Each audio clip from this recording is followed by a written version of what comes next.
नमस्कार। 10वां पाठः निम्बतरुः साक्ष्यम्। इस पाठ को हमने पिछले वीडियो में पढ़ा और समझा था। इस वीडियो में हम इस पाठ से संबंधित अभ्यास के प्रश्नों को हल करेंगे। तो पहला प्रश्न है, उच्चारणं कुरुत पुस्तिकायां च लिखत, यानी उच्चारण कीजिए और पुस्तिका में लिखिए। जिस प्रकार मैं एक एक पद यानी एक एक शब्द का उच्चारण करूंगी, उसी प्रकार आप सब भी इसको उच्चारित करेंगे और उसके बाद अपनी अपनी कॉपी पे लिखेंगे। तो ध्यान से सुनिए। धर्मचंदश्च निक्षिप्तवन्तौ द्वयोर्मध्ये मतैक्यं निष्कासयति। सत्यनिष्ठः छद्मबुद्धिश्च आहृतवान् आहर्तव्यम्। एक बार फिर सुन लीजिए। धर्मचंदश्च निक्षिप्तवन्तौ द्वयोर्मध्ये मतैक्यं निष्कासयति। सत्यनिष्ठः छद्मबुद्धिश्च आहृतवान् आहर्तव्यम्। प्रश्न 2 देखिए। एक पदेन उत्तरत, यानी एक पद में उत्तर दीजिए। यहाँ उदाहरण के लिए दिया हुआ है यथा करके, मनोहरस्य मित्रम कः आसीत्, तो इसके उत्तर में लिखा है धर्मचंदः। इसी तरह से अन्य प्रश्नों का उत्तर एक शब्द में, एक पद में देना है। तो क प्रश्न देखिए। तौ अर्जित धनम कुत्र निक्षिप्तवन्तौ, उन्होंने प्राप्त अर्जित धन को कहाँ पे छुपाया था या रखा था, तो उसका उत्तर होगा वृक्षस्य मूले। ख प्रश्न, मनोहरस्य स्वभावः कीदृशः आसीत्, मनोहर का स्वभाव कैसा था, तो इसका उत्तर होगा सरलः सत्यनिष्ठश्च। ग, अन्येद्युः सर्वं धनं कः आहृतवान्, दूसरे दिन सारा धन किसने ले लिया, तो इसका उत्तर क्या होगा धर्मचंदः। ठीक। घ प्रश्न, वृक्ष कोटरे कः आसीत्, वृक्ष के कोटर में कौन था, तो इसका उत्तर होगा धर्मचंदस्य पिता, धर्मचंद का पिता था उसमें। प्रश्न 3 देखिए। मंजूषातः क्रियापदानि चित्वा वाक्यानि पूरयत, यानी बॉक्स में से क्रियापदों को चुनकर वाक्य को पूरा कीजिए। बॉक्स में जो शब्द दिए हुए हैं वो हैं अर्जित्वा, छद्मबुद्धिश्च, राजानम, असत्यम, निक्षिप्तवान। तो जिस वाक्य में जो शब्द सही रहेगा, जो क्रियापद सही रहेगा, उसको भरना है। क वाक्य है, तौ विदेशात् धनम खाली स्थान नीतवन्तौ, तो इसमें क्या भरा जाएगा अर्जित्वा, अर्जित्वा। तो यह वाक्य हो जाएगा तौ विदेशात् धनम अर्जित्वा नीतवन्तौ। ख वाक्य, धर्मचंदः अतीव चतुरः खाली स्थान आसीत्, तो इसमें क्या भरा जाएगा छद्मबुद्धिश्च, तब यह वाक्य हो जाएगा धर्मचंदः अतीव चतुरः छद्मबुद्धिश्च आसीत्।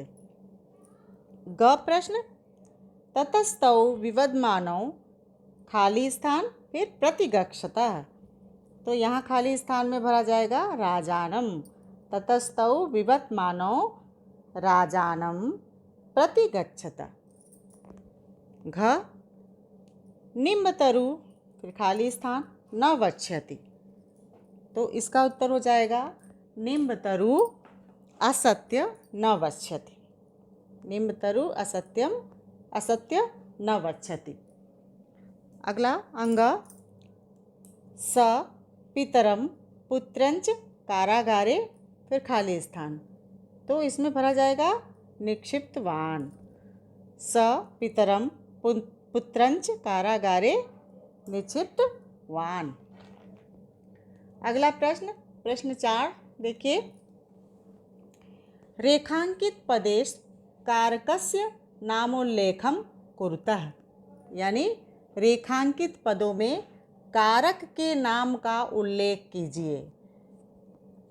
जो वाक्य लिखा हुआ है, वाक्य में जिस शब्द के नीचे रेखांकित किया गया है उस शब्द में कौन सा कारक है, इसका उल्लेख करना है। उदाहरण के लिए दिया हुआ है स ग्रामम गच्छति, तो स ग्रामम गच्छति में ग्रामम यानी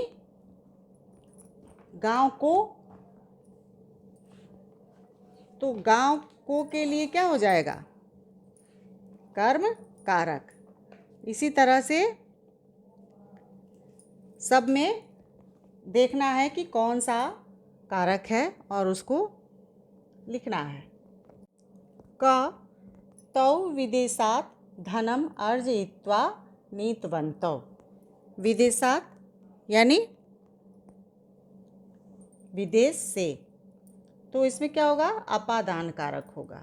से अलग हो रहा है विदेश से, तो इसमें होगा अपादान कारक। स अपरेण सह आगत्य निष्कासयति, इसमें करण कारक होगा, तो यहाँ लिखेंगे करण कारकम, क्योंकि स अपरेण, अपरेण यानी पीछे या छुप कर के, पीछे से, तो पीछे से में सेब से करण हो जाएगा, तो करण कारकम हो जाएगा। ग द्वौ अपि वृक्षस्य अंतिकम आगन्तवन्तौ, वृक्षस्य यानी वृक्ष के, तो वृक्ष के पास, तो इससे वृक्ष से संबंध है, तो यहाँ पर क्या हो जाएगा, संबंध कारक। घ राजा सैनिकान आदिष्टवान, राजा सैनिकों को आदेश दिए, तो सैनिकों को यानी कर्म कारक। सैनिकाः वृक्षकोटरे स्थितं जनम आनीतवन्तः, वृक्ष कोटरे यानी वृक्ष के कोटर में पेपर के लिए अधिकरण कारक लगता है, तो यहाँ पे होगा अधिकरण कारकम। तो क में अपादान कारक, ख में करण कारक, ग में संबंध कारक और घ में कर्म कारक, अंग में अधिकरण कारक। ये कारक याद करना पड़ेगा, कर्ता ने कर्म को करण से द्वारा ऐसे करके है पूरा, वो याद करेंगे आप तो समझ में आ जाएगा। प्रश्न 5 देखिए, संधि विच्छेदम कुरुत, यानी संधि विच्छेद कीजिए। पद दिए हुए हैं, उसको संधि विच्छेद करना है, अलग करना है।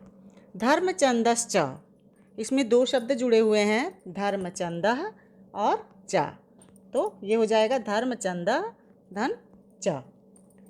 द्वयोर्मध्ये, इसमें भी दो शब्द जुड़े हुए हैं, द्वयोः और मध्ये, तो इसका संधि विच्छेद हो जाएगा द्वयोः धन मध्ये। समुत्सुकानाम, तो इसमें भी दो शब्द हैं, सम और उत्सुका नाम, तो सम धन उत्सुका नाम। शुष्केन्धनम, इसमें भी दो शब्द हैं, शुष्क और ईंधनम, तो ये हो जाएगा शुष्क धन ईंधनम। प्रश्न 6 देखिए, रेखांकित पदानि अधिकृत्य प्रश्न निर्माणम कुरुत, यानी रेखांकित पदों के आधार पर प्रश्न का निर्माण कीजिए।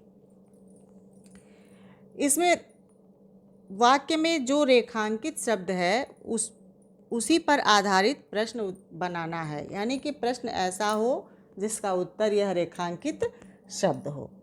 क है एकस्मिन् ग्रामे द्वे मित्रे प्रतिवसत, एकस्मिन् के नीचे रेखांकित है, तो प्रश्न हमको बनाना है जिसका उत्तर एकस्मिन् होना चाहिए। तो हमारा प्रश्न बनेगा कस्मिन् ग्रामे द्वे मित्रे प्रतिवसतः।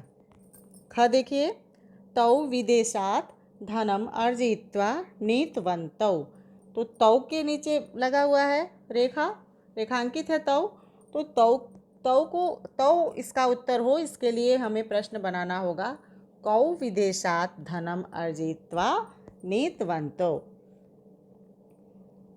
ग धर्मचंदः अतीव चतुरः छद्म बुद्धिश्च आसीत्। तो यहाँ धर्मचंदः के नीचे रेखांकित है, तो इसका प्रश्न बनेगा कः अतीव चतुरः छद्म बुद्धिश्च आसीत्। अब यहाँ लिखा हुआ है उत्तर, लेकिन बनाना क्या है प्रश्न, इसका उत्तर ही प्रश्न को बनाना है। ठीक है, बात समझ में आ रही है सबको। प्रश्न 7 देखिए, संस्कृत भाषायाम अनुवादम कुरुत, यानी संस्कृत भाषा में अनुवाद कीजिए। एक गांव में 2 मित्र रहते थे। इसका अनुवाद हो जाएगा एकस्मिन् ग्रामे 2 मित्रे प्रतिवसतः। ख, वे दोनों विदेश से धन अर्जित कर ले आए। तो इसका हो जाएगा तौ विदेशात् धनम अर्जयित्वा नीतवन्तौ। ग, मनोहर सरल और सत्यनिष्ठ था। मनोहरः सरलः सत्यनिष्ठश्च आसीत्। घ, सैनिक वृक्ष के कोटर में स्थित व्यक्ति को बाहर ले आए। तो इसका अनुवाद हो जाएगा सैनिकाः वृक्ष कोटरे स्थितं जनम बहिः आनीतवन्तः।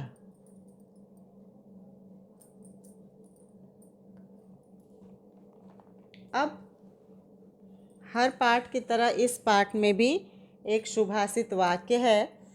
इस वाक्य को आप सब याद भी करेंगे और इसके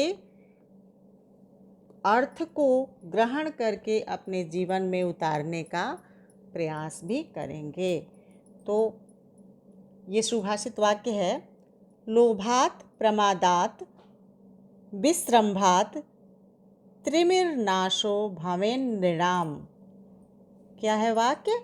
लोभात् प्रमादात् विस्रंभात् त्रिमिर्नाशो भवेन्नृणाम्, यानी लोभ, प्रमाद और विश्वास, इन 3 कारणों से मनुष्य का नाश होता है।